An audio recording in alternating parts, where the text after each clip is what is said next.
ब्राह्मण सेवा संघ दरवर्षी पितृ पंधरवड्यामध्ये योग वर्गाचं आयोजन करतो. म्हणजे 2 आठवडे आपल्याकडे रोज सकाळी ब्राह्मण सेवा संघाच्या हॉलमध्ये योग वर्ग घेतले जातात. कारण स्वाभाविक आहे, पितृ पंधरवड्यामध्ये आपला हॉल कुठल्याही कार्यासाठी गेलेला नसतो, म्हणून त्या दिवसांचा सदुपयोग आपण ह्या मार्गाने करतो. यंदाचं वर्ष थोडंसं वेगळं आहे, आपण सगळेजण अनुभव घेतोय. ह्या वर्षामध्ये ह्या वेगळेपणाला सामोरं जात असताना प्रत्यक्ष योगवर्ग आपल्याला जरी नाही घेता आला तरी सुद्धा योग ही जी परंपरा आपल्याला लाभलेली आहे, त्या योगाचे काही भाग हे आपल्या सर्वांना ठाऊक असतात. पण आपल्याकडे असलेली योग परंपरा ही आपलं मानसिक आरोग्य चांगलं ठेवण्यासाठी किती उत्तम काम करू शकते, हे योगातल्याच विविध अंगांचा जर आपण विचार केला तर त्यातून आपल्याला कळू शकतं. आणि म्हणून आसन प्राणायाम हे आपण सर्वजण करत असतो. आपल्यापैकी काही जण नियमित योगसाधक असतील, काही जण कदाचित आज प्रथम हा विषय ऐकत असतील. पण आसनं आणि प्राणायाम ही अंग बहुतांश सर्वांना माहीत असतात.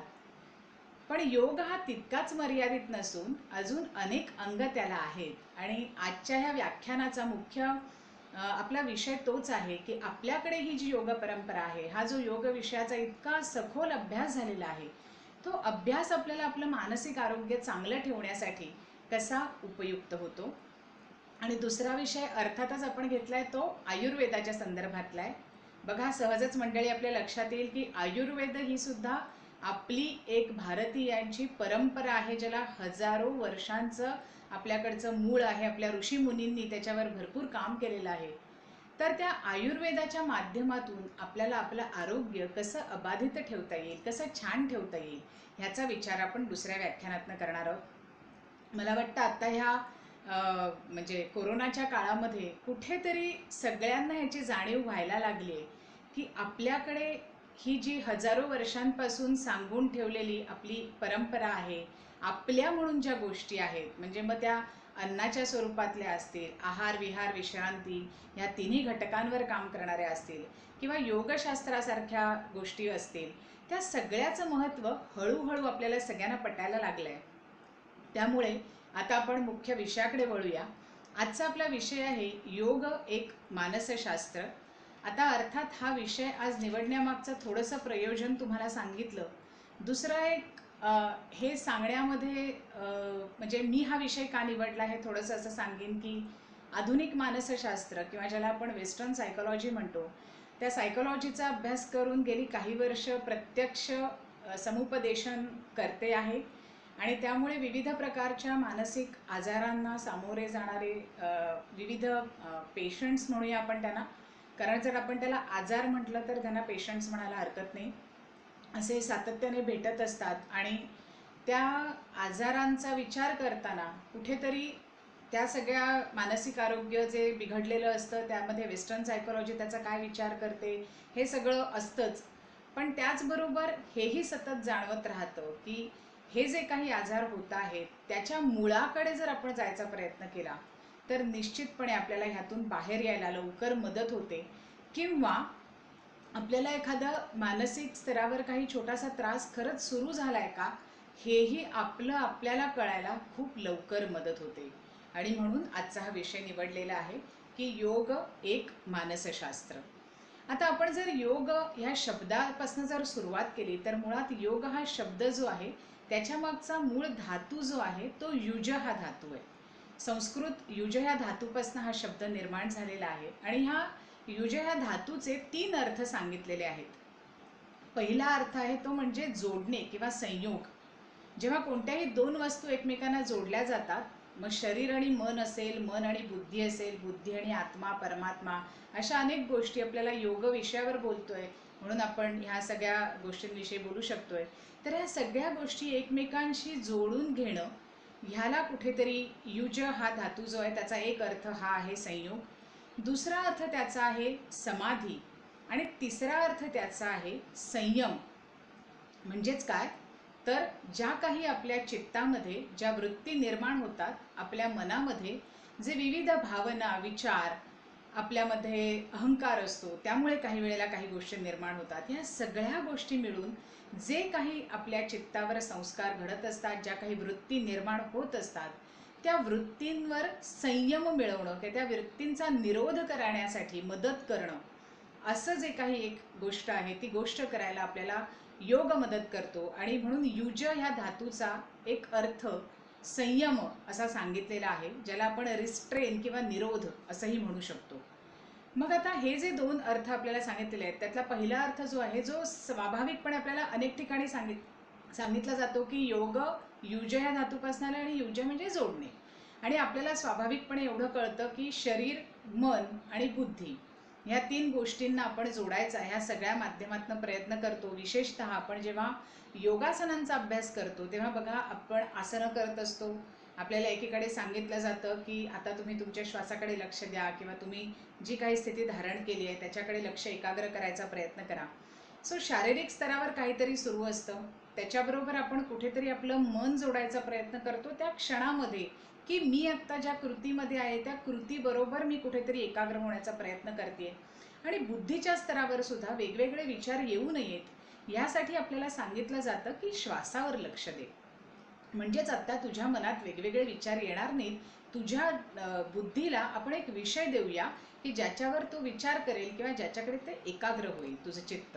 आणि म्हणून शरीर, मन आणि बुद्धी ह्या तिघांचा संयोग आपण करण्याचं काम ह्या शास्त्राच्या माध्यमातून करत असतो.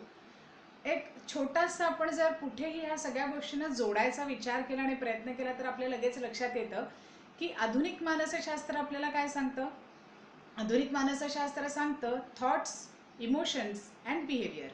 ते असं म्हणतं की तुमचे विचार, तुमच्या भावना आणि तुमची कृती या तीन गोष्टी जेव्हा एकमेकांबरोबर जुळतात किंवा या तिन्ही गोष्टींमध्ये जेव्हा साम्यावस्था असते, तुम्ही जो विचार करता त्याच तुमच्या भावना असतात आणि त्याप्रमाणेच तुम्ही आचरण करता. ह्या तिन्ही गोष्टी जेव्हा एकत्र इन सिंक असतात असं आपण म्हणूया, तेव्हा तुमचं मानसिक आरोग्य चांगलं राहतं. आपण जर शरीर, मन आणि बुद्धी यांचा विचार केला तर आपल्याला हेच सापडतं.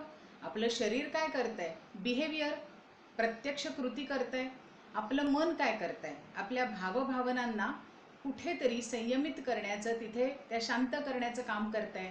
आणि आपली बुद्धी म्हणजे आपले थॉट्स हे आपल्याला कुठेतरी कमी करून आत्ता ह्या ठिकाणावर ये, ह्या क्षणात तुझं मन, चित्त, बुद्धी सगळं एकाग्र कर असं सांगायला मदत करतायत. म्हणजेच त्याचं जोडणे हा जो अर्थ आहे तो एका अर्थी आपण जेव्हा ह्या सगळ्या प्रॅक्टिसेस करत असतो तेव्हा आपण वापरत असतो. तर त्याचा दुसरा जो अर्थ आहे तो चित्तवृत्तींचा निरोध असा आहे, जो पुन्हा एकदा युज ह्या शब्दाचा अर्थ आहे. आणि म्हणूनच आपण चित्तवृत्तींचा निरोध करायचा आहे म्हणजे काय करायचं आहे तर आपल्या मनात जे वेगवेगळे विचार, ज्या वेगवेगळ्या भावना सतत येत असतात एकापुढे एक, त्या जितक्या आपल्याला कमीत कमी करता येतील, हळूहळू कमीत कमी करत आपल्याला एकाच भावनेवर येता येईल, एकाच वृत्तीवर येता येईल. आणि तिथून कुठेतरी शून्य वृत्ती, कुठलीच वृत्ती नाही असा खरं सांगायचं ना तर तो मोठा लांबचा प्रवास आहे. म्हणजे आपलं योगशास्त्र उथळ नाहीचे मुळी, ते इतका खोलवर विचार करतं आणि आपल्याला असं सांगतं की हे मानवा, हे मनुष्या, तुझ्यामध्ये अरे इतकं पोटेन्शियल आहे, इतकं तुला भरभरून देऊन पाठवलंय परमेश्वराने, तू इतक्या सीमित गोष्टींवर समाधान का मानतोस. फक्त मला हे जमतंय ना, पुरे, अजून कशाला हवंय असं का म्हणतोस. मंडळी, आपण अजून हवंय म्हणत असतो, पण कशाबद्दल, सगळ्या भौतिक गोष्टींबद्दल. मला आज 10 लाख पॅकेज असेल, उद्या 15 लाख कधी मिळेल, 15 असेल तर 20 लाख कधी मिळेल, आज दारात स्विफ्ट उभी असेल तर होंडा कधी उभी राहील, होंडा असेल तर अजून कोणतं तरी वरचं मॉडेल कधी उभं राहील. ह्या सगळ्यावर आपण विचार करत असतो. हे अधिक अधिक आपल्याला हवं असतं. पण आपल्याला परमेश्वर काय सांगतोय, तुझ्यातल्या ज्या क्षमता आहेत ना, तुला स्वतःला उन्नत करण्याच्या, त्या खूप जास्त आहेत. अरे तू स्वतःला खूप लिमिट किंवा मर्यादेत ठेवलंयस आणि तू त्याच्यावर समाधान मानतोयस. तसं करू नकोस. तुझा गोल किंवा तुझं उद्दिष्ट हे मी खरंच कोण आहे हे जाणून घेण्यापर्यंत तू तुझ्यातली जिज्ञासा किंवा लालसा वाढवावीस, हे तुझं उद्दिष्ट असायला पाहिजे. असो, आपल्याला त्या विषयात खोलात जायचं नाही आहे, कारण तो एक खूप मोठा विषय होऊ शकतो. आपण आत्ता एवढाच विचार करूया की जर ह्या योगाचा चित्तवृत्ती निरोध या दृष्टीने जर मी विचार करायचा आहे तर मला खरंच चित्त म्हणजे काय, त्याच्या वृत्तींचा निरोध म्हणजे काय ह्याचा विचार करता येईल का. यासाठी पुन्हा एकदा आपण योग विषयाचा जसा युज ह्या धातूकडे गेलो तसे आता आपण योग ह्या शब्दाच्या व्याख्येकडे जर वळलो तर आपल्याला असं दिसतं की भगवद्गीतेमध्ये सुद्धा योग हा शब्द घेऊन त्याच्या दोन व्याख्या आपल्याला सापडतात, समत्वम योग उच्यते आणि योग कर्मसु कौशलम.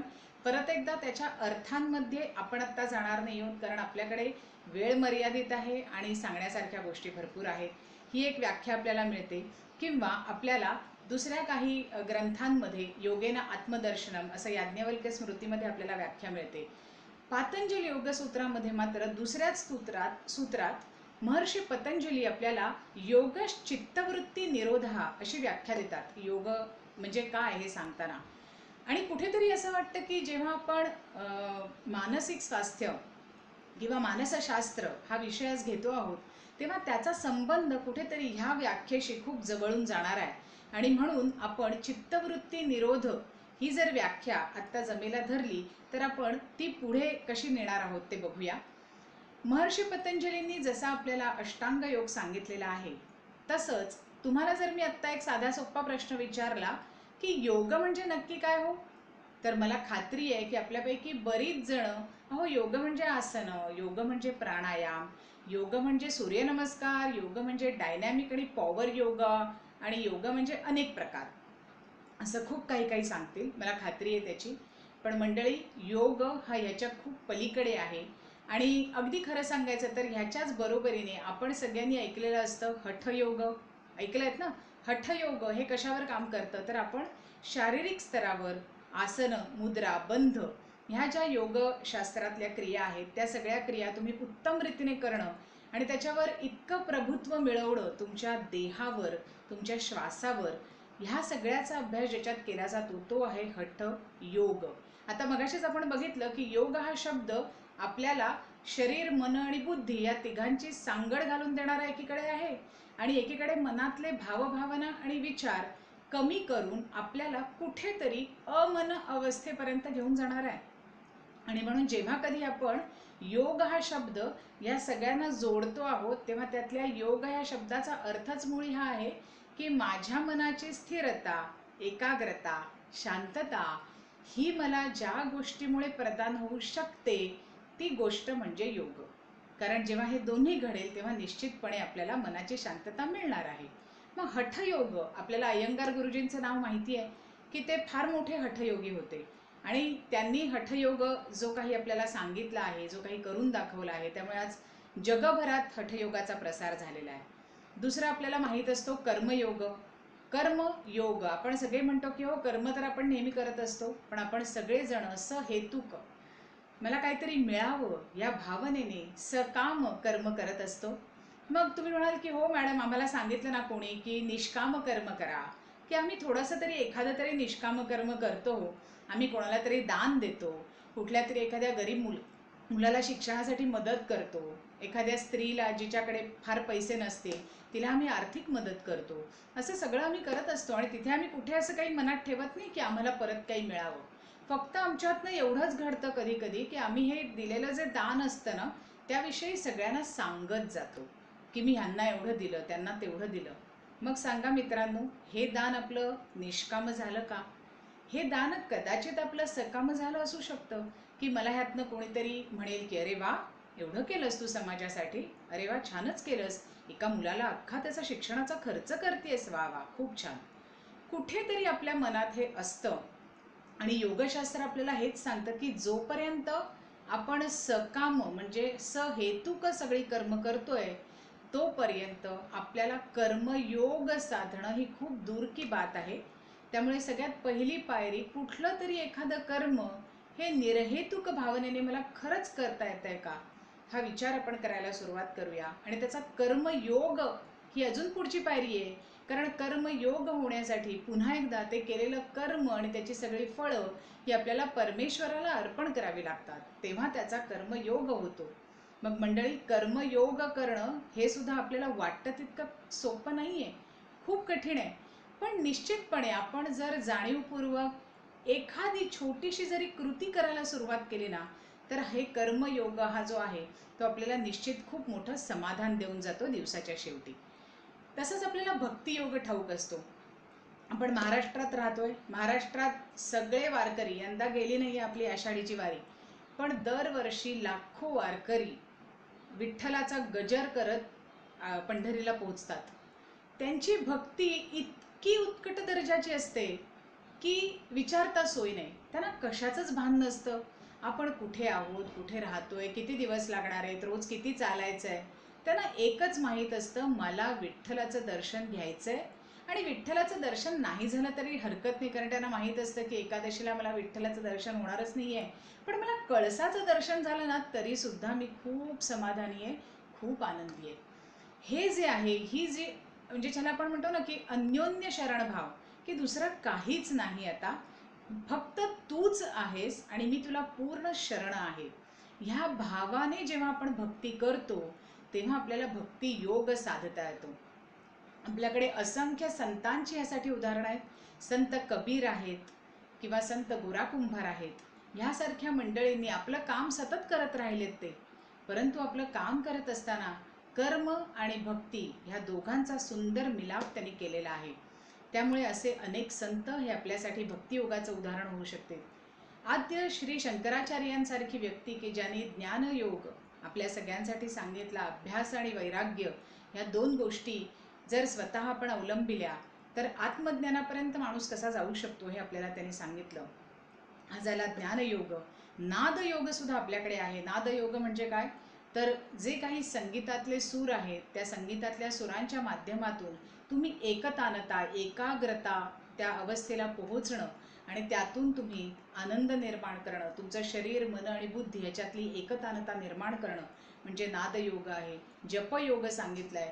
एखादा त्रयोदशाक्षरी मंत्र जसा श्रीराम जय राम जय जय राम आहे किंवा ओम नमः शिवाय आहे, साधा ओम हा प्रणव जप आहे, तो सुद्धा जरी आपण रोज करत राहिलो आणि ते सगळं जर त्याच्यामध्ये पुन्हा एकदा हेच आहे की दीर्घकाळ निरंतर श्रद्धापूर्वक तुम्ही किती करताय ह्या सगळ्याला खूप महत्त्व असतं आणि तेव्हाच तो योग आपल्याला फळतो.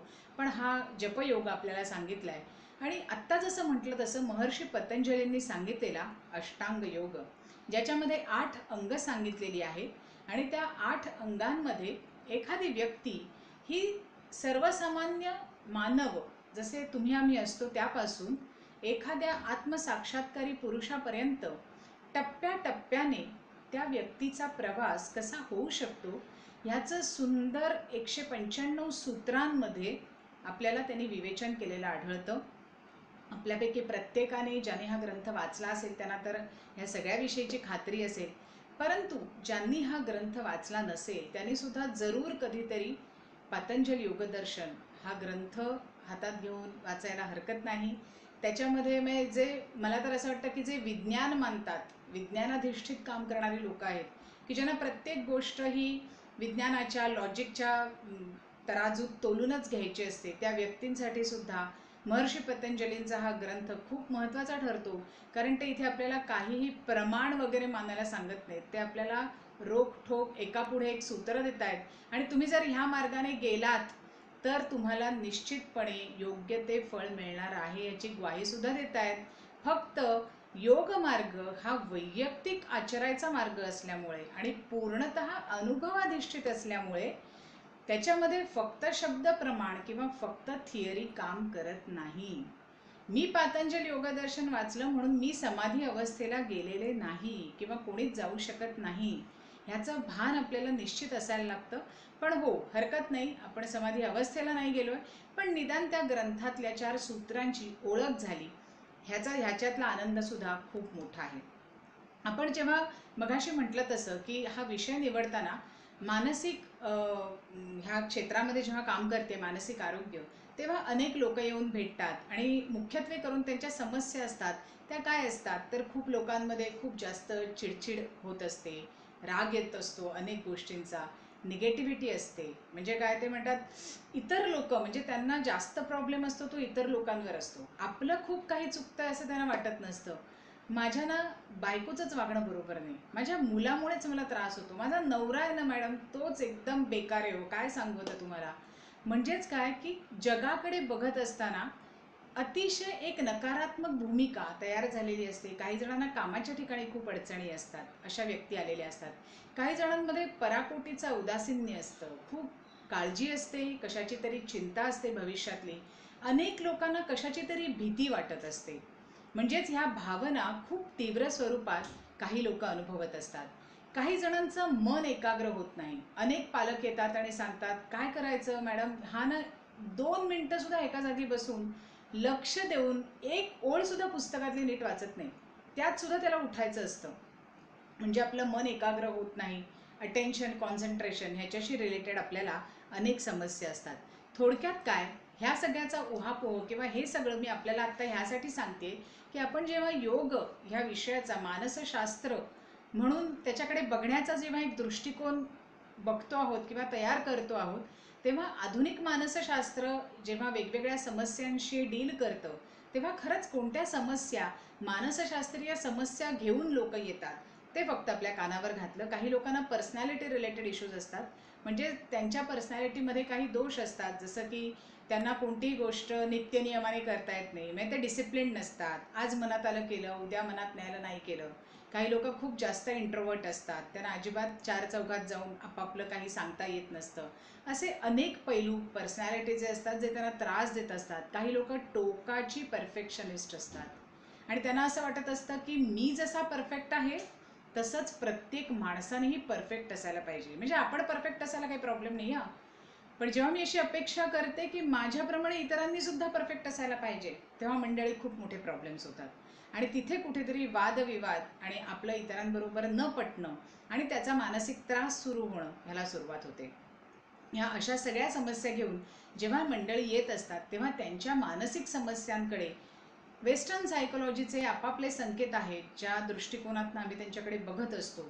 आणि त्यांचं जे काही बोलणं आहे ते ऐकणं आणि आमच्या पद्धतीने काही थेरपी म्हणा, काउन्सिलिंग म्हणा, जर अर्थातच त्या सगळ्या समस्या ह्या माइल्ड टू मॉडरेट ह्या पद्धतीच्या असतील तर आपण ह्या सगळ्याचा विचार करू शकतो. काही वेळेला एवढ्या सिव्हिअर असतात त्या सगळ्या समस्या, इतक्या तीव्र स्वरूपाच्या असतात की आपल्याला त्यांना सुरुवातीला काही औषधोपचार करावे लागतात. आणि अर्थातच ते औषधोपचार करण्यासाठी त्यांना सायकॅट्रिस्टकडे पाठवावं लागतं.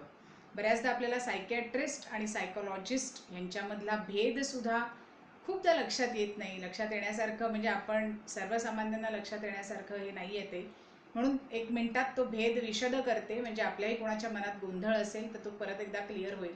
सायकॅट्रिस्ट हे मुळात MBBS करून त्यांनी MD सायकॅट्री म्हणजे स्पेशलायझेशन केलेलं असतं सायकॅट्रीमध्ये, आणि ते डॉक्टर असतात आणि म्हणून त्यांना कुठल्याही मानसिक आजारावर औषध देण्याची परवानगी असते. किंबहुना त्यांचा ॲनाटॉमी, फिजिओलॉजी, मेडिसिन ह्या सगळ्याचा उत्तम अभ्यास असल्यामुळे त्यांना हे देणं शक्य असतं. व्हेअरएज सायकोलॉजिस्ट ह्या अशा व्यक्ती असतात की ज्यांनी मानसशास्त्राचा अभ्यास केलेला असतो. त्यांच्याकडे MA अप्लाइड सायकोलॉजी अशी डिग्री असते आणि त्या व्यक्ती त्यांचं स्पेशलायझेशन असतं. कोणी क्लिनिकल, कोणी counselling, industrial, social, child psychology अशा विविध विषयात त्यांचं स्पेशलायझेशन असतं. अशा व्यक्ती ह्या सायकोलॉजिस्ट, काउन्सिलर्स, थेरपिस्ट म्हणून काम करत असतात. तर जेव्हा छोट्या छोट्या अगदी साध्या स्वरूपाच्या किंवा लवकर लक्षात आलेल्या समस्या असतात, तेव्हा डेफिनेटली आपण त्याला काउन्सिलिंग किंवा थेरपी या माध्यमातून उपचार करू शकतो. पण जेव्हा खूप तीव्र स्वरूप धारण केलेलं असतं, म्हणजे बऱ्याचदा कसं होतं की आपण खूप तीव्र स्वरूप धारण करेपर्यंत येतच नाही पुढे. म्हणजे एखादी व्यक्ती खूप रागीट असते बघा, आपण बघत असतो तिला घरात की तिला प्रचंड राग येतो, पण जोपर्यंत ती व्यक्ती हातातल्या वस्तू घेऊन फेकायला सुरुवात करत नाही, दारांची आदळापट करायला सुरुवात करत नाही किंवा वस्तूंची घरातल्या तुमच्या तोडफोड होत नाही, तोपर्यंत अनेक जण शांत राहतात. केवळ हे म्हणून की हो स्वभाव आहे, काय करणार, स्वभावाला कुठे औषध असतं. पण मंडळी, जर आपण ह्या सगळ्या गोष्टींकडे वेळेवर लक्ष द्यायला सुरुवात केली तर नक्कीच आपल्याला खूप कमी कष्टामध्ये आणि खूप वेळेवर त्याच्यावर उपचार मिळू शकतो आणि आपण आपल्या ह्या सगळ्या समस्यांमधनं हळूहळू बाहेर येऊ शकतो. आणि म्हणून मानसशास्त्रीय, आधुनिक मानसशास्त्रीय दृष्टिकोनातनं ह्या सगळ्याकडे बघण्याचा त्यांचा आपापला एक दृष्टिकोन आहे. योग एक मानसशास्त्र हा विचार आपण जेव्हा करतोय तेव्हा आपल्याला योग ह्याकडे आसन प्राणायाम असं न बघता ती एक जीवनशैली म्हणून जर मला घेता आली तर मला निश्चितपणे माझं मानसिक आरोग्य चांगलं ठेवायला मदत होणार आहे. मग जीवनशैलीत बदल करायचा म्हणजे काय हो? बऱ्याचदा आपल्याला असं वाटतं की हां, म्हणजे योगाने सांगितलंय ते आपण डाएट फॉलो करायचं. योगशास्त्रात सांगितलंय की असं असं खा, एवढा भाग पोटाचा तुम्ही अन्नाने भरा, एवढा पाण्याने भरा, एवढा तुम्ही वायुसंचारासाठी मोकळा ठेवा, वगैरे वगैरे. आणि त्यांनी सांगितलंय की खूप तिखट, खूप वृक्ष असे पदार्थ खाऊ नका. मग आम्ही त्यांचं तेवढं आम्ही पालन करतो. आहार विहार विश्रांती एवढं पालन करतो आणि आम्ही रोज आसनं पण करतो. पण मंडळी, तुम्हाला आश्चर्य वाटेल की वर्षानुवर्ष जातात, लोक आसनं करत असतात, लोक नियमाने प्राणायाम करत असतात, सूर्यनमस्कार घालत असतात, काही लोक पॉवर योग करत असतात, अनेक विविध प्रकार करत असतात. परंतु आपल्याला असं जाणवतं की त्यांच्या वृत्तीमध्ये, त्यांच्या स्वभावामध्ये तिळमात्रही फरक पडत नाही. असं का होतं? असं होण्यामागचं मुख्य कारण हे आहे की आपण योग एक जीवनशैली म्हणून जेव्हा घेतोय, तेव्हा मला फक्त आहार विहारामध्ये किंवा आसन प्राणायाम एवढं करून भागणार नाहीये मित्रांनो. मला माझ्या स्वभावामध्ये, माझ्या वृत्तीमध्ये फरक करण्यासाठी अतिशय जाणीवपूर्वक छोटे छोटे बदल करून पुढे जाण्याची गरज आहे. आणि ही जाणीव जेव्हा मी माझ्या ठिकाणी अतिशय सूक्ष्म पातळीवर नेऊन आणि स्वतःचा एक कठोर शिक्षक होऊन स्वतःकडे पाहीन, तेव्हाच माझ्यामध्ये बदल होऊ शकतो. नाहीतर माझ्यामध्ये बदल होणं संभवतच नाही, कारण मी काही कामच नाही केलंय. अहो, राग असाच जाणार आहे का? नुसतं खूप लोक असं म्हणतात, हो तुम्ही फॉरवर्ड बेंडिंगची आसनं करा, तुमचा राग नाहीसा होईल. होत असेल, पण त्याला खरंच कोणत्या डेटा घेऊन ते प्रूव्ह झालंय का हे आपल्याला शोधावं लागेल. की फक्त फॉरवर्ड बेंडिंगची आसनं केली, बाकी काही केलं नाही, तर खरंच राग जातो का माणसाचा? मला तरी स्वतःला असं वाटतं की कठीण आहे. राग जाण्यासाठी आपल्याला थोडासा तरी वैचारिक पातळीवर बदल हा निश्चित गरजेचा आहे. आणि म्हणून योग एक जीवनशैली जेव्हा आपण म्हणतो, तेव्हा आपल्याला विचारांमध्ये बदल करायची गरज आहे. महर्षी पतंजली आपल्याला पहिल्याच पादामध्ये, ज्याला समाधीपाद असं म्हटलंय, त्यामध्ये ते आपल्याला हा सगळा प्रवास सांगतायत की तुम्ही सामान्य व्यक्तीपासून समाधीपर्यंत कसे पोहोचू शकता. आणि त्यात ते आपल्याला सांगतायत की तुम्ही एकतत्व अभ्यास करा. म्हणजे काय? चित्त एकाग्र करण्याचा प्रयत्न करा. मग चित्त एकाग्र कशावर करायचं? तर त्यांनी ईश्वर प्रणिधान हा एक आपल्याला उपाय सांगितलेला आहे की तुम्ही ईश्वर प्रणिधान केलं ना, तरीही तुम्ही समाधीपर्यंत पोहोचू शकता. म्हणजे काय? सगळं मगाशी म्हटलं तसं सब कुछ आप ही है असं म्हणून त्या परमेश्वरापुढे संपूर्ण लीन व्हायचं, त्याला शरण जायचं आणि जे काही आहे ते आपले सगळ्या आपल्या रथाची सगळी सूत्र त्याच्या हातात देऊन टाकायची. तो जसं आपल्याला जिथे नेईल तिकडे आपण जायचं. हा जर भाव माझ्या ठिकाणी असेल तर ईश्वर प्रणिधान शक्य आहे. पण आज अशीही अनेक लोक भेटतात जी म्हणतात की अहो ताई, आम्हाला ना हे इतकं असं सरेंडर करणं शक्य नाही हो. इतकं कुणाच्या तरी हातात, म्हणजे अगदी परमेश्वर असला तरी काय झालं, आपलं आपल्या कर्तव्यावर काय असतं की नाही, म्हणजे मी कोणीतरी आहे हे इतकं कसं सुटणं शक्य आहे? अगदी स्वाभाविक आहे, इतकं सगळं ते सुटणं शक्यच नाही आहे. पण म्हणूनच महर्षी पतंजली आपल्याला खूप वेगवेगळे मार्ग सांगतायत. आणि म्हणून त्यांनी एकतत्व अभ्यास करताना सगळ्यात पहिला मार्ग आपल्याला सांगितलाय, तो आहे मैत्री करुणा मुदिता उपेक्षाणाम सुख दुःख पुण्य अपुण्य विषयाणाम भावना चित्त प्रसादनम. बघा, चित्त प्रसादनम, माझ्या मनाचा आनंद, माझ्या मनाची प्रसन्नता मला कशाने प्राप्त होईल? ते सांगतात फक्त स्वतःच्या विचार, कृती, मन, भावना ह्याकडे बारकाईने लक्ष दे. काय करायला सांगतात ते आपल्याला? मैत्री, करुणा, मुदिता आणि उपेक्षा ह्या 4 भावना कशाबरोबर? जिथे जिथे सुख आहे तिथे मैत्री, जिथे जिथे दुःख आहे तिथे करुणा, जिथे जिथे पुण्य आहे तिथे तिथे मुदिता आणि जिथे जिथे पापाचरण होत आहे त्या ठिकाणी उपेक्षा. हा भाव तू जागृत कर. आता तुम्ही सगळेजण मला म्हणाल, हो हे अगदी स्वाभाविक आहे, जिथे सुख आहे तिथे आपण मैत्री करतोच, तो अगदी सहज स्वभाव आहे मंडळी. पण बघा, आपण सुखाशी मैत्री फक्त आपल्या सुखाशी करू शकतो हो. प्रॉब्लेम तिकडे आहे. प्रॉब्लेम हा नाही आहे की आपल्याला सुखाशी मैत्री करता येत नाही. प्रॉब्लेम हा आहे की आपल्याला फक्त आपल्या किंवा आपल्या जवळच्या लोकांच्या सुखाशी मैत्री करता येते. जर कोणीतरी ज्याच्याशी माझं फार काही सख्य नाही आहे किंवा ज्याच्याविषयी माझ्या मनात फार काही चांगल्या भावना नाही आहेत, अशा व्यक्तीच्या आयुष्यात एखादी छान घटना घडली तर मला होतो का हो तितकाच आनंद? स्वतःच स्वतःला विचारूया. आपल्याला कोणालाही उत्तर नाही द्यायचं आहे, कारण हा सगळा मामला आपल्या चित्ताशी सुरू आहे, लोकांच्या नाहीच आहे मुळे.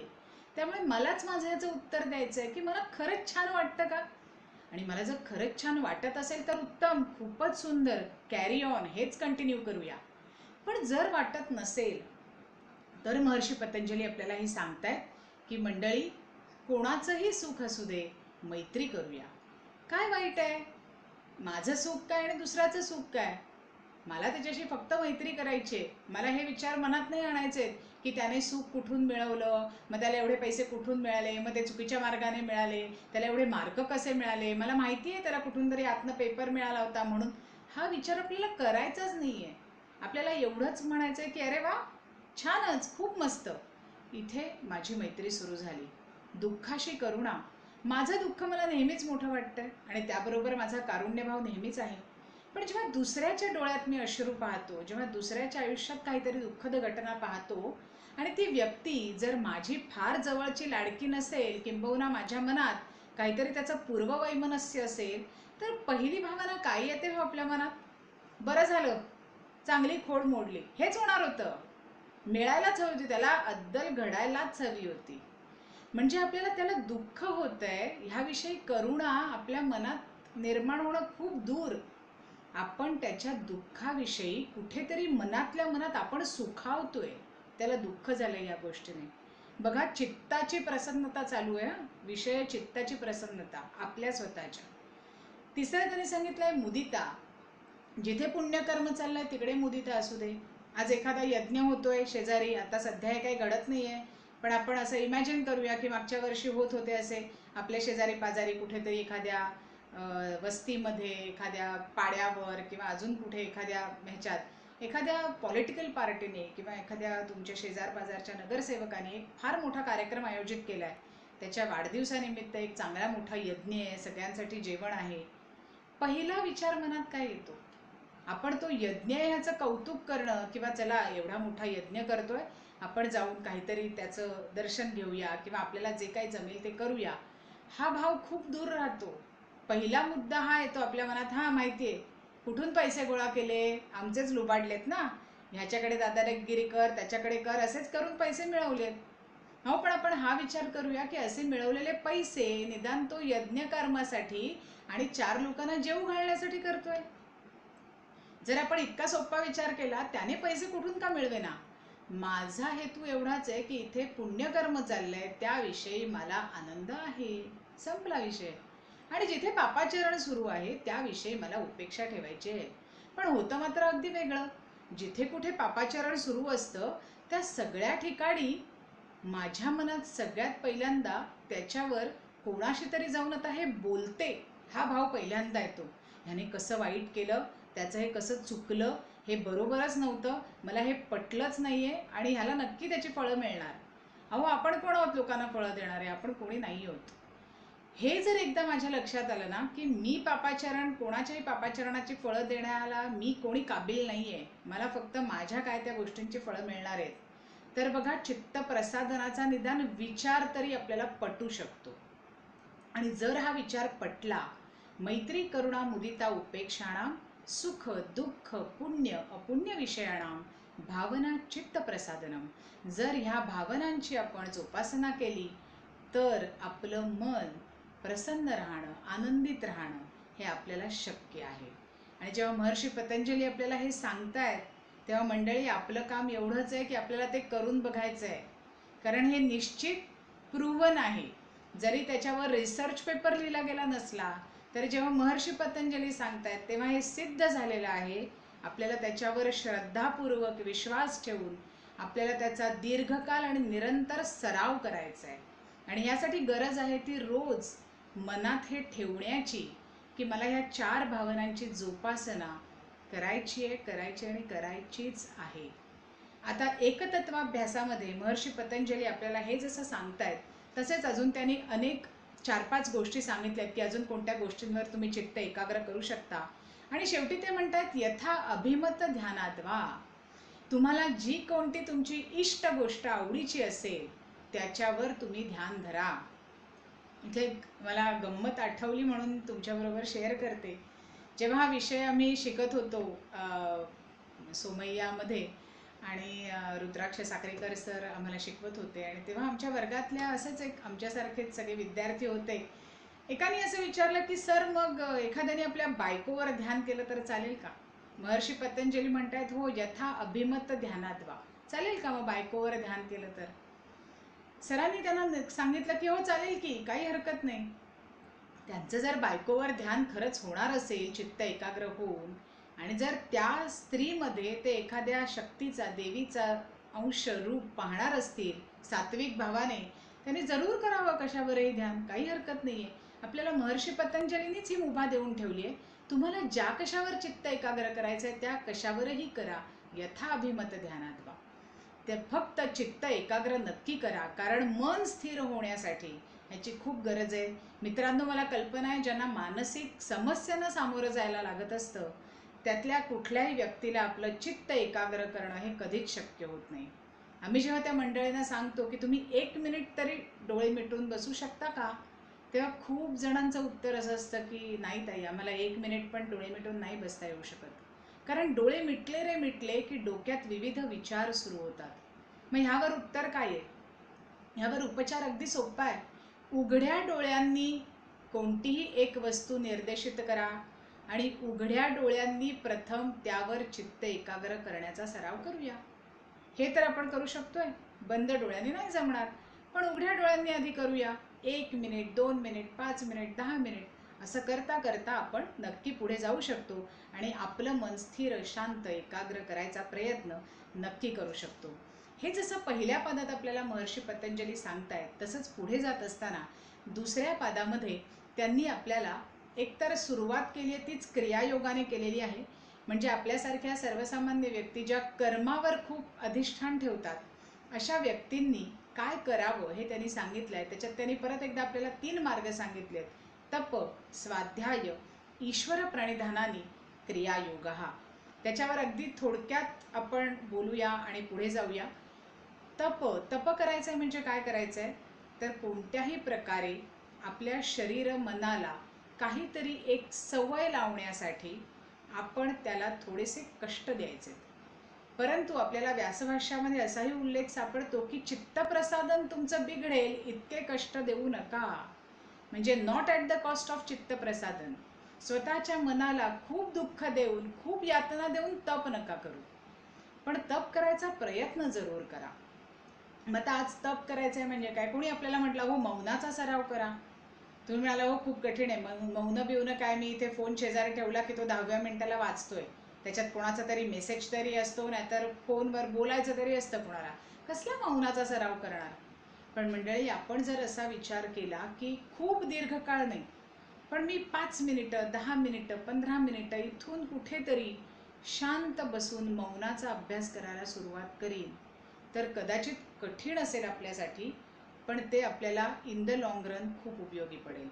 कारण असं रोज हळूहळू हळूहळू शनै शनै हळूहळू करत गेलो तर आपल्याला त्याच्यातनं मिळणारं फळ हे नेहमी मोठं असतं. हे जसं आहे तसं मगाशी म्हटलं तसं की इतरांविषयी मी काही त्यांचे दोष दाखवणारं काही बोलणार नाही. किती सोपं आहे, खरं तर सोपं आहे, पण तसं खूप कठीण आहे. जर आपण असं ठरवलं की मी इतरांचे दोष दाखवणारं काहीही बोलणार नाही, मी फक्त माझे काही दोष असतील तर त्याविषयी बोलेन, इतरांविषयी फक्त चांगलं बोलेन, तर हे सुद्धा एक प्रकारचं आधुनिक तपच आहे. ते तप करण्यासाठी आपल्याला कुठेही जायची गरज नाही, आपण घरात बसून हे तप उत्तम करू शकतो. अशा प्रकारे छोट्या छोट्या गोष्टी जाणीवपूर्वक करणं हे तप आहे. स्वाध्याय आपल्याला सांगितलेला आहे. स्वाध्यायामध्ये आपल्याला सांगितलं आहे की ओंकाराचा आपण प्रणव, त्याला ईश्वर मानलेला आहे महर्षी पतंजलीने. तस्य वाचक प्रणव, अशी ईश्वराची डेफिनेशन आहे. ईश्वर कोण आहे, त्याचा वाचक काय आहे तर प्रणव म्हणजे ओम. मग त्या ओमचा जप आपण करायचा आहे आणि त्या ओमचा जप करत असताना आपल्याला तल्लीन होण्याचा प्रयत्न करायचा आहे. करून बघूया, जरूर करून बघूया, कारण निश्चितपणे याने आपल्याला फायदाच होणार आहे. आजपर्यंत ओमचा उच्चारण केलाय आणि लोकांना तोटा झालाय असं तर कोणीच सापडलं नाहीये. किंबहुना आज अनेक असे रिसर्च पेपर्स आहेत की ओमच्या साधनेने, ओंकाराच्या साधनेने लोकांचे अनेक विकार बरे झालेले आहेत. त्यामुळे आपण तपस्वाध्यायामधला हा भाग नक्की करायला सुरुवात करू शकतो. त्याबरोबर त्यांनी आपल्याला धर्मग्रंथांचं वाचन करायला सांगितलं आहे. आता धर्मग्रंथ, वेद, उपनिषद ह्या सगळ्याचं निदान आपण एक वाचन केलेलं असलं, कधीतरी श्रवण केलेलं असलं, तर त्याचा उपयोग हाच आहे पुन्हा एकदा की हे सगळं भौतिक जगात जे चालू आहे त्यातले जे विषय आहेत त्या विषयांपासून आपण किंचित काळ तरी दूर येतो. बघा पूर्वी आजही, किंबहुना पूर्वी नाही आजही, आपण जर गावामध्ये गेलो तर तिकडे आजही कुणीतरी असे शास्त्री बुवा असतात आणि ते एखाद्या देवळात एखादा ग्रंथ लोकांना वाचून दाखवत असतात किंवा त्याच्याविषयी काहीतरी माहिती सांगत असतात आणि त्यानंतर एखादं भजन, कीर्तन असा कार्यक्रम असतो. आता आपल्याला शहरी लोकांना असं वाटतं, सुज्ञ शिकलेल्या, काय उगाचच ह्याच्यात वेळ घालवत बसतात, त्याने काय होणार आहे, त्यापेक्षा उठा, काहीतरी काम करा, चांगले पैसे मिळवा, काहीतरी भलं होईल तुमचं. पण मित्रांनो, आजही जर आपण गावांमध्ये गेलो की जिथे खरंच ह्या गोष्टी आजही पाळल्या जात आहेत, तर त्या गावांमधल्या लोकांचं मानसिक आरोग्य निश्चितपणे चांगलं आहे. त्याचं मुख्य कारण हे आहे की त्यांच्या डोक्यात हे जे विचार, वेगवेगळ्या भावना ज्या आपल्या डोक्यात थैमान घालत असतात, त्यांना शांत करायची ना एक जागा आहे मंडळी त्यांना. आणि ती जागा म्हणजे त्या शास्त्री बुवा जे काही वाचतायत ना, त्या वाचनातनं काय कानावर पडतंय ते आपल्या डोक्यात सातत्याने विचार आहेत, ते मटेरियल गोष्टींचे आहेत, भौतिक जगाचे आहेत. आणि मग सतत जर हे भौतिक जगाचे विचारच सुरू झाले तर मला सांगा आपल्याला कुठून शांती मिळणार आहे. आणि म्हणून कुठेतरी ह्या ग्रंथांचं वाचन, ह्या ग्रंथांचं मनन चिंतन हे आपल्याला निश्चितपणे मदत करू शकतं. आणि तिसरी गोष्ट त्यांनी परत एकदा सांगितले, ईश्वर प्रणिधान. पण इकडे सांगितलेला ईश्वर प्रणिधान हा आधीचा ईश्वर प्रणिधान नाही बरं का. आधीच्या ईश्वर प्रणिधानामध्ये आपल्याला पूर्णतः त्यांनी शरण जायला सांगितलं होतं, ईश्वराला शरण जा. पण हा क्रियायोगातला ईश्वर प्रणिधान आहे. ह्यामध्ये ते आपल्याला सांगतायत की तुमची सर्व कर्म आणि कर्मफळ त्या ईश्वराला अर्पण करा. तुम्ही प्रत्यक्ष ईश्वराला शरण जा असं नाही आमचं म्हणणं, पण तुमची कर्मफळ मात्र निश्चित त्याला अर्पण करा. का? कारण हे केल्याने पुढे जो आपल्याला एक क्लेश सांगितलाय, अस्मिता, अहंकार, तो क्लेश तुमचा आपोआप कमी व्हायला मदत होईल. जर तुम्ही सगळं काही कोणाला तरी अर्पण करायला लागलात तर मीपणा, मी केलं, मी शहाणा, हा जो भाव आपल्या मनात येतो तो भाव आपोआप कमी होईल. आणि कुठेतरी आपण जे काही करत असतो ती परमेश्वराची इच्छा आहे ह्या भावनेने आपण ते काम करायला लागू, हा त्याच्या मागचा भाव आहे. आणि म्हणून जे साधक आहेत त्या साधकांनी हा क्रियायोग जरूर करावा असं महर्षी पतंजली आपल्याला सांगतात. त्याच्यापुढे त्यांनी क्लेशांचं सुद्धा वर्णन केलंय, पण आत्ता त्या खोलात न जाता मी फक्त त्यांचा उल्लेख करते आणि पुढे जाते. महर्षी पतंजली आपल्याला सांगतात की हा क्रियायोग का अवलंबायचा आहे हो आपल्याला. ते म्हणतायत समाधी भावनार्थ क्लेश तनुकरणार्थ. म्हणजे निदान समाधी हा काय विषय आहे, त्याच्यात निदान एक तुम्हाला एंट्री मिळणं म्हणतो ना आपण, हा बाबा निदान एक मला तशी भावना निर्माण व्हायला लागली. समाधी प्राप्त होईल असं नाही, पण निदान ती भावना निर्माण झाली, निदान त्याच्या मी एक उंबरठ्यावर जाऊन पोचलोय, इथपर्यंत आपला प्रवास कदाचित होऊ शकतो. आणि दुसरं क्लेश तनुकरणार्थ. क्लेश सांगितलेत पुढच्या सूत्रात त्यांनी, अविद्या, अस्मिता, राग, द्वेष, अभिनिवेश, क्लेश. 5 क्लेश सांगितलेत. ह्या क्लेशांमुळे ना ही सगळी गडबड आहे मंडळी आपल्या आयुष्यामध्ये. जर आपल्याला मुळात ही अविद्या नष्ट करता आली तर खूपच बाहेर येईल, पण ते खूप कठीण असतं. अस्मितेपासून आपण सुरुवात करूया. अविद्या आहे ती कठीण आहे आपल्याला दूर करणं, कारण आपल्याला काही मी शरीर आहे आणि ही व्यक्ती म्हणजे नंदिनी गोरे आणि तिचं हे शरीर, मन, बुद्धी सगळं चालू आहे आणि मी काहीतरी करते, ही भावना आपल्याला अशी एकाएकी दूर करणं. आणि हे शरीर आहे आणि तो आत्मा आहे आणि तो आत्मा जो आहे तो खरा एटर्नल आहे, ते खरं सत्य आहे, सच्चित आनंद आहे आणि म्हणून मी काय, हे शरीर गेलं तरी काही हरकत नाही वगैरे, हे विचार इतके सहजने आपल्याला करता येणार. पण पुढचा जो क्लेश आहे अस्मिता, अर्थात अविद्येमुळेच अस्मितेचा जन्म आहे, पण मीपणाचं जे स्फुरण आहे ते निदान आपण थोडं ईश्वर प्रणिधान आपल्या प्रत्येक कृती त्याला अर्पण करायला लागलो तर कदाचित थोडं थोडं कमी व्हायला सुरुवात होऊ शकते. पुढचा क्लेश सांगितलाय राग, सुखानुषयी राग. जी गोष्ट मला आनंद देते, जी सुख देते, मजा येते मला, वा आज काय श्रीखंडपुरीचा बेत आहे का, क्या बात आहे, काय आहे आज कारल्याची भाजी, नाही मला नको, मला अजिबात आवडत नाही. ही वाक्य आपण फार सहजी उच्चारत असतो. बघा हेच दोन मोठे क्लेश आहेत आणि सर्वसामान्यांना तर ह्या दोन क्लेशांवर आधी काम करायला घ्यायला काहीच हरकत नाही.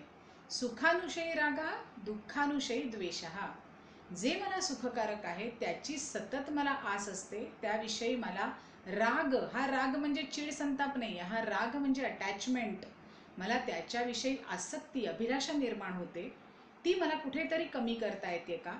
आणि दुःखानुशयी द्वेष, हा पुढचं सूत्र आहे, म्हणजे जे मला दुःख देत आहे ना ते नको मला आयुष्यात, हे परमेश्वरा मला दुःख नको देऊस. पण बघा जी माणसं खरंच मोठी झाली त्या सगळ्या माणसांनी परमेश्वराकडे दुःख मागितलं आहे, कारण ते म्हणतात की हो तू दुःख दिलंस ना मला की मला सतत तुझी आठवण येते रे.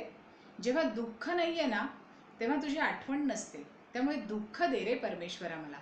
पण आपण कसे असतो, आपण म्हणतो नाही नाही मला नको दुःख, मला जे आवडत नाही ते नको. दुःखानुशयी द्वेष हा म्हणजे काय, जे आवडत नाही त्या गोष्टीचा आपण द्वेष करतो, ते नको असं म्हणतो. आणि 5वा क्लेश सांगितलाय अभिनिवेश, ज्याच्यामध्ये आपल्याला वाटणारी भीती, आपल्याला लहान सहान गोष्टींची भीती तर नेहमीच वाटत असते, पण सगळ्यात मोठी भीती आपल्याला महर्षी पतंजलींनी पहिल्यांदाच सांगून टाकली आणि ती म्हणजे मृत्यूची भीती. ते म्हणतात मृत्यूच्या भीतीवर काम करा की सगळे क्लेश कमी होऊन जातील. तेही मंडळी खूप कठीण आहे, पण हेच सगळं कमी करण्यासाठी त्यांनी आपल्याला मार्ग दिलाय, तो आहे तप, स्वाध्याय आणि ईश्वर प्रणिधान. दुसऱ्या पादाची सुरुवात करतानाच ते आपल्याला ह्या सगळ्या सर्वसामान्य साधकांनी करायच्या गोष्टी आपल्याला सांगतायत की ज्या खरंच आपण केल्या. मला सांगा, जर मग हे होत गेलं, जर मला राग आणि द्वेष हे कोणत्याही गोष्टींविषयी वाटेनासे झाले तर काय होईल हो. आपल्याला वाटेल ठीक आहे आज काय पुरणपोळी मिळाले, ठीक आहे आज पुरणपोळी जेवू. अच्छा उद्या काय दुधीची भाजी खायची आहे का, ठीक आहे दुधीची भाजी खाऊ, काय हरकत नाही. ह्या तटस्थतेने जेव्हा तटस्थपणे आपल्याला त्या गोष्टींकडे पाहता येईल तेव्हा आपण हळूहळू या क्लेशातनं बाहेर येऊ. आणि मग बघा ना इथे आपल्याला तप आपलं मदत करणार आहे. आपण जे पहिल्यांदा बघितलं ते हे तप आहे एक प्रकारचं, हा जो संयम साधन आहे हे तप आहे एक प्रकारचं, आणि त्यामुळे हे आपल्याला मदत करतं. पुढे जाऊन आपल्याला महर्षी पतंजली संपूर्ण अष्टांग योग सांगतायत ह्याच पादामध्ये, आणि त्या ज्या 8 पायऱ्या सांगताना त्याची जी सुरुवात आहे ती ह्या पादामध्ये सुरुवात होते आणि मग पुढे शेवट त्याचा अगदी शेवट आहे ते 3ऱ्या पादामध्ये सुरुवातीला होतोय. पण ह्या पादामध्ये जे काही त्यांनी सांगितलंय त्याच्यामध्ये ते असं म्हणतात की योगांग अनुष्ठानात अशुद्धी क्षय. आता अशुद्धी क्षय म्हणजे काय, तर आपल्या चित्तावर आपल्या मनावर हे जे सगळे रजोगुण तमोगुणाचे हे जे सगळे संस्कार आहेत, ह्या ज्या सगळ्या वृत्ती आहेत, त्या सगळ्या जर आपल्याला घालवायच्या असतील तर आपल्याला ह्या अष्टांग योगाचं अनुष्ठान करावं लागेल. बघा आपण मगाशी मानसिक आजार कोणकोणते असतात ते पाहिलं, त्यामध्ये जर आपण बघितलं की काळजी, चिंता, राग येणं, एखाद्या गोष्टीविषयी खूप आपल्याला निगेटिव्हिटी असणं, खूप असूया वाटणं, एखादी गोष्ट मला मिळाली नाही म्हणून त्रास होणं, हे सगळे जे विकार आहेत हे सगळे रजोगुण आपल्यामध्ये खूप प्रबळ झाल्याचं लक्षण आहे. आणि दुसरे जे आहेत की ज्यामध्ये खूप जास्त जडत्व आहे, आलस्य आहे, निद्रा आहे, कंटाळवाणेपण आहे. बघा आजकाल बोर होणं हा शब्द किती परवलीचा झालाय. सगळ्यांना सतत बोर होत असतं. कोणीही घ्या, लहान मुलांपासनं एक साधारण मला असं वाटतं 20, 22, 25 वयाच्या मुलांपर्यंत, म्हणजे त्या पिढ्यांमध्ये बोर होणं हा शब्द खूप कॉमन आहे. तुलनेने अजून आपल्या पिढीतल्या कमी लोकांना बोर होतं, आणि आपल्याहून ज्येष्ठांना तर बोर होणं म्हणजे काय हेच माहीत नाही आहे. कारण का की त्यांना सतत हाताने काम करत मोठं होण्याची सवय लागली, त्यामुळे त्यांचं मन, चित्त, बुद्धी सगळं व्यग्र आहे सतत. जसजसं रिकामपण यायला लागतं तसतसे आपण बोर व्हायला लागतो, म्हणजेच रिकामपण आलं, जडत्व आलं, आलस्य आलं, म्हणजेच तमोगुण वाढला. मग महर्षी पतंजली आपल्याला सांगतात की ही जी अशुद्धी वाढते आपल्यामध्ये, आपल्या मनामध्ये, चित्तामध्ये, ती दूर करण्यासाठी तुला काय केलं पाहिजे, तुला अष्टांग योगाची कास धरली पाहिजे. आपण असं म्हणूया की अष्टांग योगातली 2 अंग आपण सगळेजण नियमितपणे पालन करत असतो, आणि ती म्हणजे आसन आणि प्राणायाम. आणि म्हणून आपण त्या 8 अंगांमधल्या आसन ह्या अंगावरच आधी बोलूया, त्याकडे बघण्याचा काही वेगळा दृष्टिकोन आपल्याला मिळतो का ते बघूया आणि मग पुढे जाऊया. बघा आपण सगळेजण आसनं जेव्हा करत असतो तेव्हा आसनं करताना आपला असा एक म्हणजे योग वर्गात जेव्हा आपण शिकवत असतो ना, तेव्हा सगळे शिक्षक माझ्याशी सहमत होतील की जसा जसा 1 महिन्याचा कोर्स संपत येतो तसं रिपीटर्स बॅचची चौकशी होते, आणि ज्या लोकांना रिपीट करायचं नसतं, वेळ जमत नसते, ती लोकं म्हणतात आम्हाला ना असं काहीतरी 15-20 मिनटं किंवा 20-25 मिनटात एक साधना करता येईल अशी आम्हाला एक तुम्ही तयार करून द्या, की आम्ही रोज ती आमची घरच्या घरी करू. होतं असं की आपण ह्या 20-25 मिनटाच्या साधनेमध्ये त्या साधकांना एखाद दुसरं पुढे झुकण्याचं, मागे झुकण्याचं, कडेला झुकण्याचं, ट्विस्टिंगचं, अशी वेगवेगळी आसनं, शयन स्थितीतलं, बैठक स्थितीतलं, दंड स्थितीतलं, अशी काही आसनं, असं सगळं नेमून देतो. आपण देतो एवढंच होत नाही, किंवा आपण देताना त्यांना खूप घाईघाईने ती करायला सांगतो असंही नाही मला म्हणायचं. पण आपण जर त्यांना अशी 7 आसनं नेमून दिली की हे तुम्ही करा 20-25 मिनटात, ही 7 आसनं करा, थोडा प्राणायाम करा, थोडंसं काहीतरी 2-3 मिनटं शांत बसायचा सराव करा, ज्याला आपण एक मेडिटेशन असा एक शब्द वापरतो, तो खरा मेडिटेशन हा शब्द चूक आहे, हा खूप दूर आहोत आपण त्याच्यापासून, पण हरकत नाही, एक शांत बसा बुवा 5 मिनटं, आणि मग एक प्रार्थना करा आणि साधना संपवा, असं आपण त्यांना सांगितलेलं असतं. पण कधी कधी काय असतं ना, व्यक्तीकडे वेळ असतो फक्त 10 मिनटं, आणि मग व्यक्ती म्हणते की नाही नाही चला आता मी आसनं तरी करून घेतो, पटापट आसनं होऊ देत. म्हणजे काय होतं, ती आसनं न होता तो एक प्रकारचा व्यायाम होतो. मी पटापट सगळी तुम्ही सांगितलं तो सगळा सेट केला ताई, आम्ही काही चुकलो नाही, आम्ही रोज करते आणि मी रोज तो सगळा सेट करते, 10 मिनिटात माझी योगसाधना होते, असं सांगणारी मंडळी पण आम्हाला भेटतात. आता ही 10 मिनिटात योगसाधना करणाऱ्या मंडळींचं तुम्ही मला सांगा, आसन करत असताना त्या आसनाच्या स्थिरतेकडे, त्यातल्या सुखकारकतेकडे किती लक्ष असू शकतं. त्यांचं शरीर, मन आणि बुद्धी किती एकवटू शकतात की त्यांना घड्याळ दिसत राहू शकतं की मला 10 मिनिटात आसनं संपवायची आहेत, चला पटापट कमॉन मला, कारण सगळंच करायचं आहे, फॉरवर्ड बेंडिंग पण व्हायला पाहिजे, बॅकवर्ड पण व्हायला पाहिजे, सगळं व्हायला पाहिजे. खरं सांगू मंडळी, आश्चर्याची गोष्ट ही आहे की आपल्या अनेक योग ग्रंथांमध्ये अगदी सुरुवातीची म्हणून जी आसनं सांगितली आहेत ना, ती सगळी ध्यानात्मक गटातली आहेत. काही ग्रंथ तर असे आहेत की ज्यांनी फक्त ध्यानात्मक गटातलीच आसनं सांगितलेली आहेत. म्हणजेच आपल्याला महर्षी, जे कोणी ऋषी मुनी होऊन गेले, ज्यांनी हे सगळे योगग्रंथ लिहिले आहेत, त्यांना अपेक्षित हे आहे की अरे हे मानवा जरा शांत बस, तू जी कोणती आकृती, जो कोणता आकृतीबंध धारण करशील त्याच्यात स्थिर होण्याचा प्रयत्न कर, त्याच्यात तुला सुखकारकता प्राप्त होते का बघ, आणि त्याला आसन असं म्हणतात, स्थिर सुखम आसनम, असं आपल्याला महर्षी पतंजलींनी सांगितलंय. त्याची एक अतिशय सुंदर त्याच्याकडे बघण्याचा एक वेगळा आयाम अजून असाही एक आहे की आसनातली स्थिरता आणि सुखकारकता ही जितकी महत्त्वाची आहे तितकीच सुखकारकतेमधली स्थिरता ही महत्त्वाची आहे का, हाही विचार आपण करायला हवा. अर्थात हे श्रेय माझं नाही, ज्यांनी हा विचार दिला त्यांना हे श्रेय सुपूर्द करते. सुखकारकतेमधली स्थिरता बघा किती छान विचार आहे, आणि त्याला आपल्याला आसन म्हणता येईल का, जी कोणती बैठक मला छान वाटते, सुखकारक वाटते, त्या बैठकीत मला स्थिर होता येतंय का.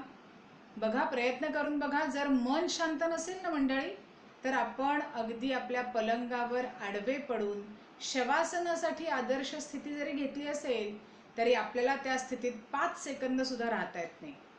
कारण का, मनाची शांती त्याच्याबरोबर नाही आहे. आणि म्हणून जेव्हा मी आसनं करतोय तेव्हा त्या आसनाचं फळ मला काय मिळावं असं म्हटलंय, तत्व द्वंद्वान अभिघातः, जी सगळी द्वंद्व आहेत, हे रागद्वेष, सुख दुःख, उष्ण शीतल, ह्या सगळ्या द्वंद्वांच्या तुला पलीकडे जाता येईल, त्या सगळ्या द्वंद्वांना तुला नष्ट करता येईल, इतकं सामर्थ्य तुझ्यामध्ये प्राप्त होईल. पण केव्हा, जेव्हा मी आसनं करताना अतिशय जाणीवपूर्वक, मी कदाचित 7 आसनं नाही करणार, मी कदाचित 2 किंवा 3च आसनं करेन, पण त्या आसनाबरोबर माझं मन आहे का, माझं चित्त आहे का, माझं शरीर, मन, बुद्धी, आत्मा, जे काही सगळं रसायन बनलंय, हे सगळं तिथे आहे का त्या क्षणी, हे बघण्याचा मी जास्त प्रयत्न करेन. आणि जर कदाचित असं मला त्या आसनाकडे पाहता आलं आणि असं जर आसन मला सिद्ध करता आलं, तर मला सांगा मित्रांनो, आपल्याला मानसिक स्थैर्य किंवा मानसिक एकाग्रता साधणं खूप कठीण होईल का हो? नक्कीच नाही होणार. पण त्यासाठी गरज आहे ती आसनाकडे आसन म्हणून पाहण्याची, आसनाकडे एक व्यायाम प्रकार उगाचच पुढे मागे झुकण्याने माझं स्ट्रेचिंग पेंडिंग होत आहे म्हणून करायचे प्रकार, असं जर आपण पाहू लागलो तर ही गोष्ट वृत्तीतला बदल कठीण आहे. आपण आसनाच्या आधीही 2 गोष्टी आपल्याला महर्षी पतंजलींनी सांगितलेत, त्याचा थोडासा विचार करूया.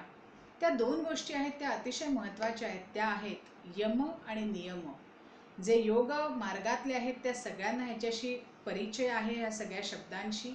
जे कदाचित आज हे नव्याने ऐकत असतील त्यांच्यासाठी हे शब्द नवीन असतील. आपल्याला अनेक योग ग्रंथांमध्ये यमनियम सांगितलेले आहेत आणि त्या सगळ्यांची संख्याही वेगळी वेगळी आहे. महर्षी पतंजलींनी आपल्याला पातंजली योगदर्शनामध्ये 5 यम आणि 5 नियम सांगितलेले आहेत, ज्याचं पुन्हा एकदा आपल्याला जे आचरण करायचं आहे ते आपल्या स्वतःसाठी करायचं आहे. असंही म्हटलं जातं की अहिंसा, सत्य, अस्तेय, ब्रह्मचर्य आणि अपरिग्रह हे जे सगळे आहेत हे 5 यम सांगितलेले आहेत.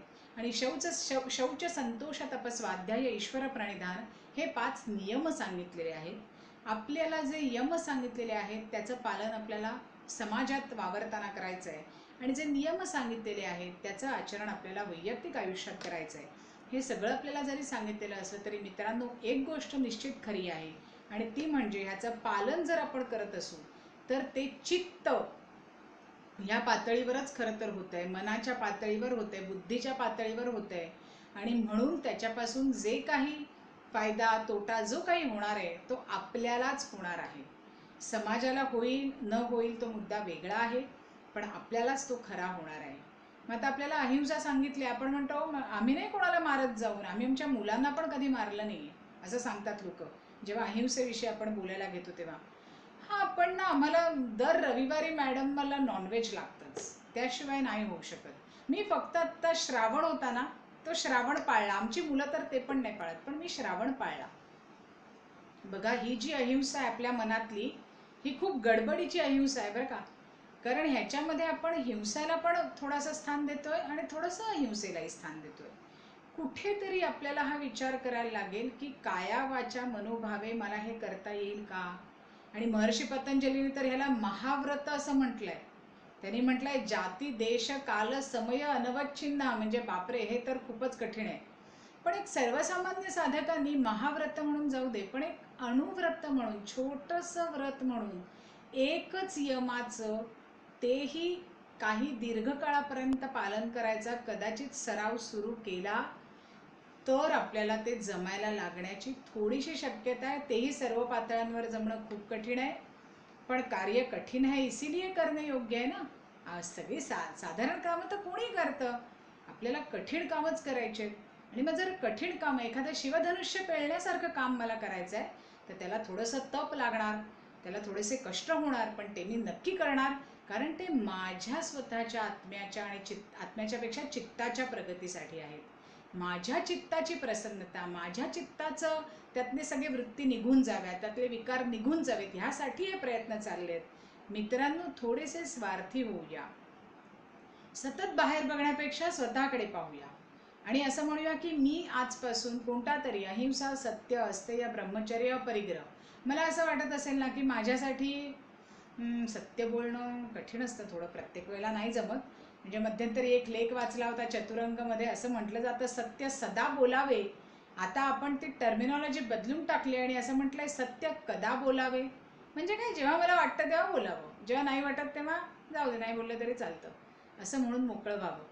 तर असं करून नाही चालणार. मला वाटत असेल हां, मला त्यातल्या त्यात ना अपरिग्रह जमू शकतो, मी काही फार वस्तूंचे गोळा करण्याच्या मागे नसते, माझं अगदी थोडक्यात होतं सगळं, मी अतिशय समाधानी आहे.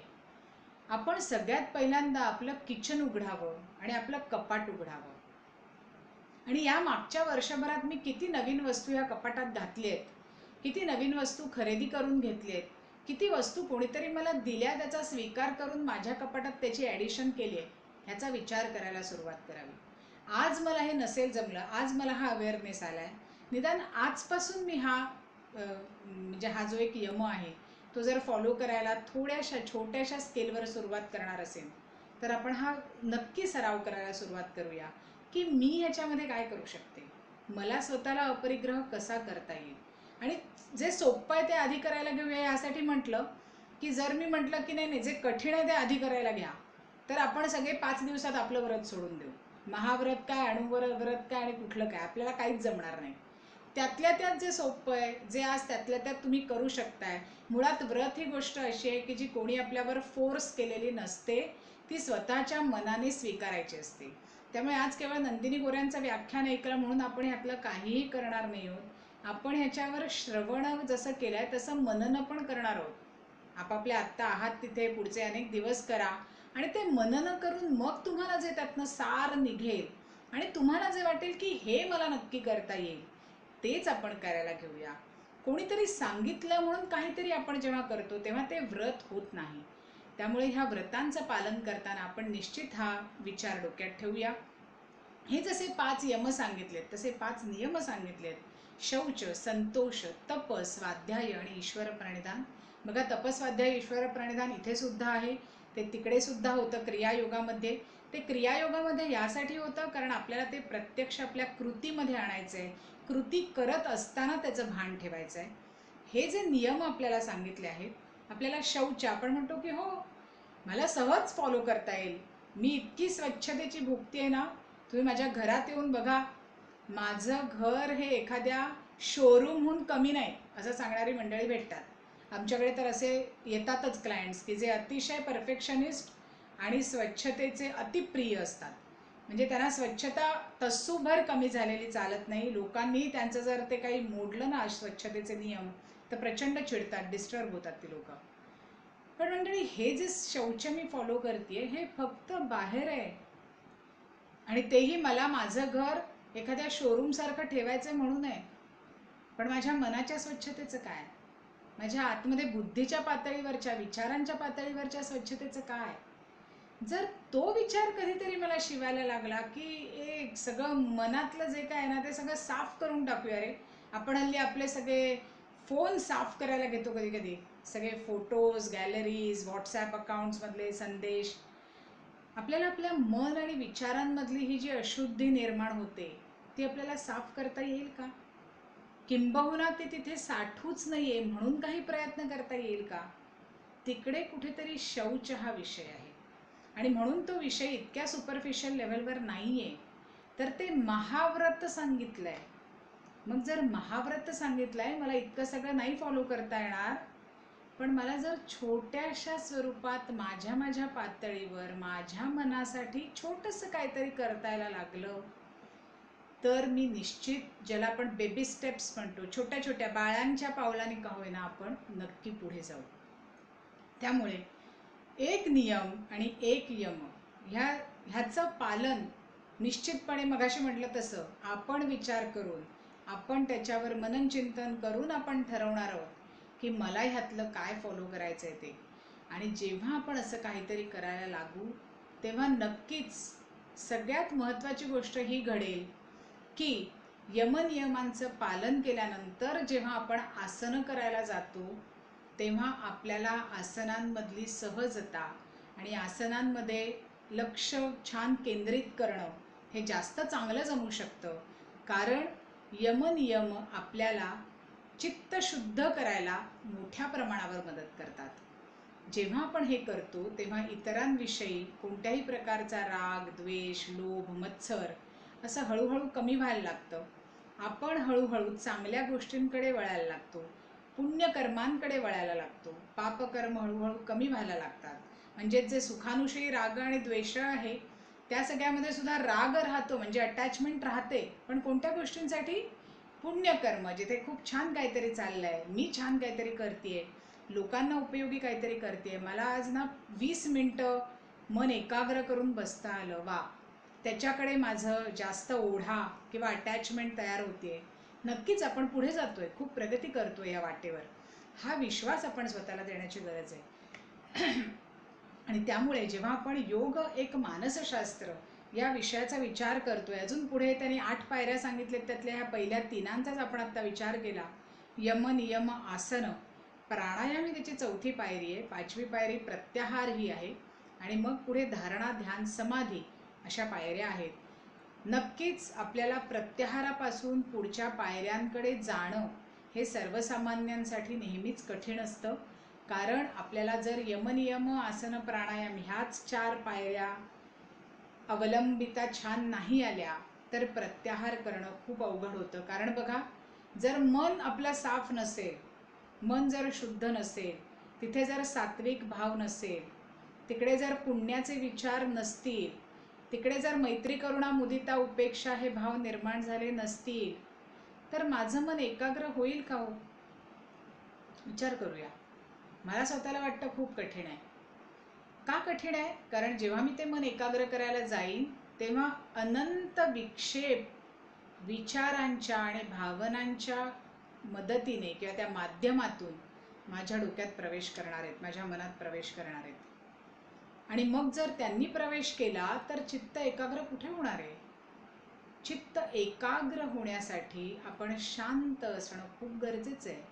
आणि म्हणून योग एक मानसशास्त्र हा विचार करताना जर मला कुठल्याही मानसिक समस्येला सामोरं जायचं नसेल किंवा आज जर मला एखाद्या छोट्याशा स्वरूपातली मानसिक समस्या भेडसावत असेल, तर मला सर्वप्रथम हा विचार करायला घ्यायला हवा की मला ह्यातलं सगळ्यात सोपं काय वाटतंय, काय मला फॉलो करावं असं वाटतंय, काय मी सहज करू शकेन असं वाटतंय. आपण परत एकदा थोडासा धांडोळा घेऊया 2 मिनिटात, म्हणजे थोडीशी रिव्हिजन होईल आणि तुम्हाला त्यातलं काय सोपं करावं असं वाटतंय ते करता येतंय का बघूया. सगळ्यात पहिल्यांदा आपण बोललो की पहिला मार्ग आपल्याला महर्षी पतंजलींनी ईश्वर प्रणिधानाचा सांगितलाय. आधी आपण ते सगळे 6-7 प्रकार पाहिले, हठयोग, ज्ञान, कर्म, भक्ती, अष्टांग योग, नादयोग, जपयोग. त्यातलं मला काही करता येणार असेल तर मी त्याची निष्ठेने तयारी करीन किंवा त्याच्या अनुष्ठानासाठी मी सुरुवात करीन. हळूहळू करायला घेऊया. दुसरं आपल्याला सांगितलं ईश्वर प्रणिधान, पूर्णतः ईश्वराला शरण जाऊया. हाही मार्ग जमत नसेल, यथा अभिमत ध्यानात वा, ज्या गोष्टीवर तुला चित्त एकाग्र करायचं आहे तसं कर. इथे एक तुमच्याबरोबर अनुभव शेअर हा करीन की वेगवेगळ्या मानसिक आजारांसाठी जेव्हा एखादी व्यक्ती डोळे मिटून एकाग्र चित्त नाही करू शकत, तेव्हा अशा व्यक्तींना त्राटक, जे पुन्हा एकदा आपल्याला योग मार्गावर जे त्यांना त्राटक म्हणजे काय माहीत आहे, त्या सगळ्या लोकांना जेव्हा त्राटकाचा अभ्यास करायला सांगितला तेव्हा असं लक्षात आलं की त्राटकाच्या अभ्यासातून त्यांना एक वेगळीच मनःशांती मिळाली.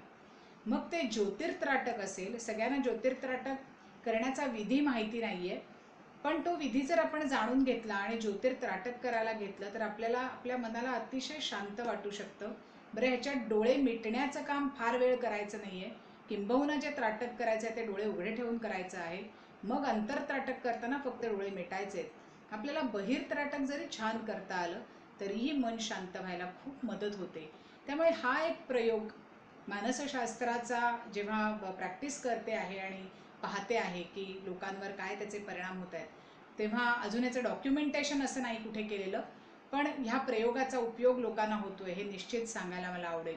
त्यामुळे यथाभिमत ध्यानात वा असं जेव्हा आपल्याला सांगितलं आहे तेव्हा आपल्याला जी गोष्ट आवडेल त्या गोष्टीवर डोळे मिटून नाही पण डोळे उघडे ठेवून तरी आपण मन चित्त एकाग्र करायचा प्रयत्न करतोय का.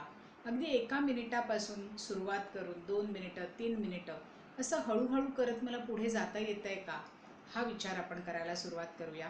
त्यानंतर आपण विचार केला यथाभिमत ध्यानात्वानंतर तपस्वाध्याय ईश्वर प्रणिधान या क्रियायोगाचा, की आपल्याला ह्या 3 गोष्टी फॉलो का करायच्या आहेत. एक सामान्य साधक म्हणून योगमार्गावर पुढे जात असताना आणि आपलं मानसिक आरोग्य चांगलं ठेवण्यासाठी आपल्याला त्याचा कसा उपयोग होऊ शकतो, त्याने आपण समाधीच्या अगदी उंबरठ्यापर्यंत पोचायला कशी मदत होऊ शकते, आणि क्लेशतनुकरणार्थ जे अविद्या अस्मिता रागद्वेष अभिनिवेश 5 क्लेश सांगितलेत ते कमी व्हायला कशी मदत होऊ शकते, ह्याचा आपण अगदी थोडक्यात छोटासा विचार केला. ह्याच्यावर बोलण्यासारखं खूप आहे. ह्यातल्या प्रत्येक एकेका गोष्टीवर आपण 1-1, 1.5 तास कमीत कमी काहीतरी वेगवेगळं सांगू शकू, बोलू शकू. असे सगळे खूप मोठे विषय आहेत, पण आपल्याकडे वेळ कमी असल्यामुळे आपण पटापट ह्याच्यात पुढे जातोय. हा विचार आपण सांगितल्यानंतर आपण म्हणजे योगाची जी 8 अंग सांगितलेली आहेत त्या 8 अंगांचा विचार करायचा प्रयत्न केला.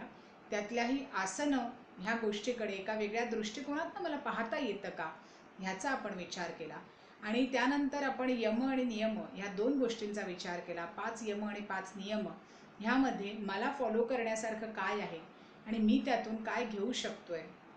एक छोटासा एकच यम एकच नियम, तोही दीर्घ काळासाठी, आणि एक नक्की करून बघूया आपण की जे काही आपण आत्ता फॉलो करायला घेणार आहोत, अर्थात आपल्या विचाराने, त्याचा कुठेतरी लिखित स्वरूपात ते म्हणजे रेकॉर्ड ठेवायला सुरुवात करूया.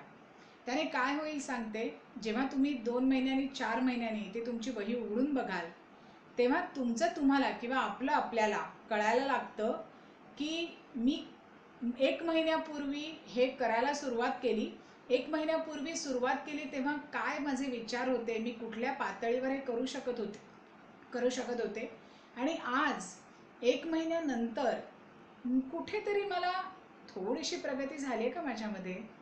आणि ही लिखित स्वरूपात जेव्हा आपण ठेवतो तेव्हा ती प्रगती झाल्याचं आपल्याला दिसतं.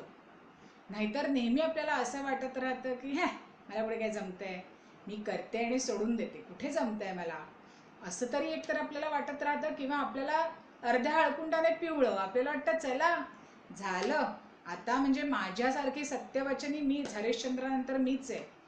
त्यामुळे असा कुठलाही भ्रम आपल्याला होऊ नये ह्यासाठी ते जर लिखित स्वरूपात ठेवलं तर आपल्याला प्रगती साधणं आणि आपल्या प्रगतीवर लक्ष ठेवणं आपल्याला सोपं होतं.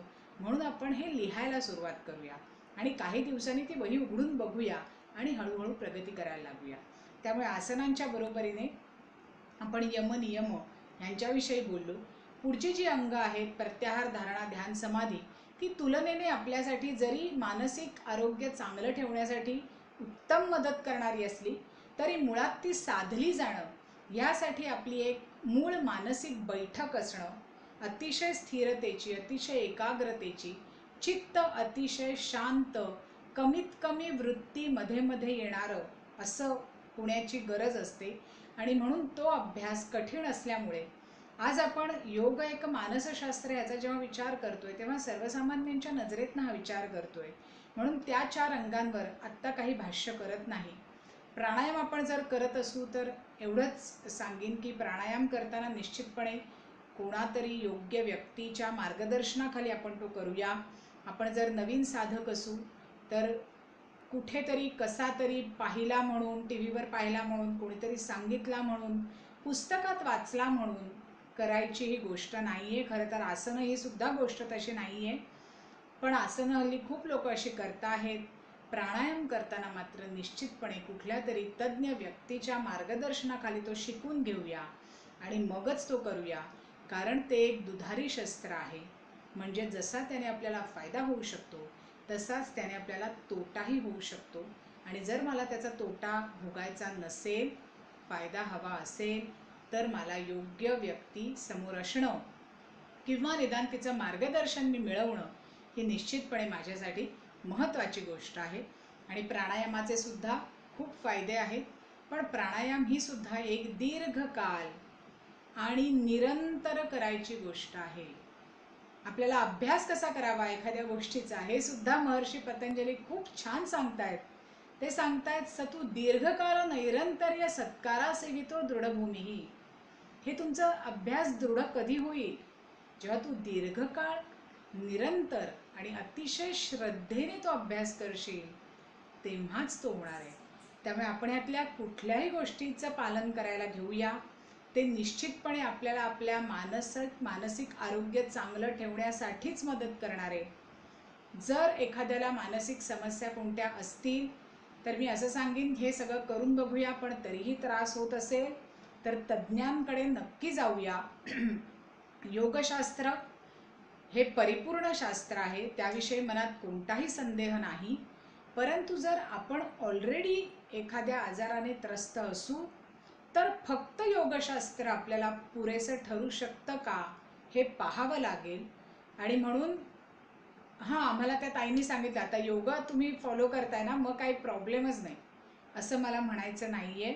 आपल्या आजाराचं स्वरूप आपल्याला लक्षात घ्यायचं आहे. जर आपल्याला असं वाटत असेल मी अनेक वर्ष हे सगळं करतोय पण तरीही मला मानसिक त्रास होतात, माझा राग अजूनही तसाच आहे, माझ्यातली द्वेषभावना, मत्सर भावना, कोणाचं तरी छान झालं की जळफळाट होणं हे सगळं अजून तसंच आहे, तर मित्रांनो आपल्याला नक्की कोणाला तरी जाऊन भेटण्याची गरज आहे. कारण हे सगळं आधी आपलं बाहेर यायला पाहिजे. आपल्याला का हे सगळं होतंय हेही आपल्याला पाहायला पाहिजे. आणि त्यामुळे अशा योग्य व्यक्तीला जरूर जाऊन भेटा. पण जर असं काही नसेल, तुम्हाला हळूहळू तुमच्या स्वतःकडे पाहून हे सगळे बदल करता येणार असतील, तर योग मार्ग हा खूप चांगला मार्ग आहे, ज्याने आपण आपलं मानसिक आरोग्य अबाधित राखू शकतो. किंबहुना योगमार्ग हा उपचारापेक्षा प्रतिबंधात्मक म्हणून कायम जास्त वापरला गेलेला आहे.